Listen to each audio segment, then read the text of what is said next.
QQQM and QQQ are both ETFs that track the same index, the Nasdaq 100, which includes 100 of the largest non-financial companies listed on the Nasdaq Stock Exchange.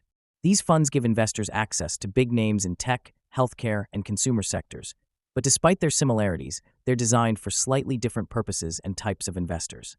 Let's begin with QQQ, the Invesco QQQ Trust. This is the older and more established of the two, launched in 1999. It's known for being one of the most heavily traded ETFs in the world. QQQ holds top Nasdaq 100 companies like Apple, Microsoft, Amazon, and Nvidia. It's designed for active traders and institutional investors who value high liquidity.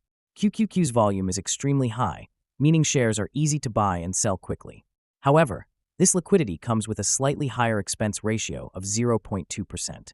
It's not a huge cost, but over time, especially with larger investments, fees can add up. Now let's look at QQQM, the Invesco Nasdaq 100 ETF. It was launched in 2020 and is essentially a more cost-efficient version of QQQ. It tracks the same index and holds the same companies in the same proportions. The key difference is that QQQM is geared more toward long-term investors. It has a lower expense ratio of 0.15%, making it a better choice for buy-and-hold strategies.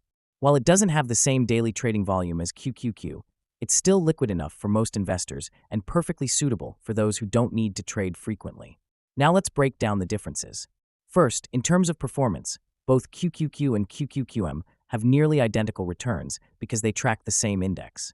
You won't see a difference in performance just because you choose one over the other. So from a return standpoint, it's a tie. Next is cost. QQQM wins here with a lower expense ratio. For long-term investors, saving even a small percentage in fees can compound into significant gains over time. If you're planning to hold your ETF for years, QQQM is more cost-effective. Then we have liquidity. QQQ dominates this category with much higher trading volume. This makes it better for short-term traders or anyone who needs to enter or exit a position quickly without affecting the price. If you're actively trading, QQQ is the better fit. As for accessibility, both are widely available through major brokerages. But QQQM was intentionally designed to appeal to individual investors rather than institutions, making it more beginner-friendly with lower fees and less concern about day-to-day liquidity. So which one is the better choice? If you're an active trader or need high liquidity, QQQ is likely the right ETF for you despite the slightly higher cost. But if you're investing for the long run and want to minimize fees while still getting the exact same exposure, QQQM is the smarter pick.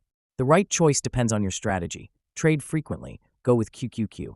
Hold for years, go with QQQM.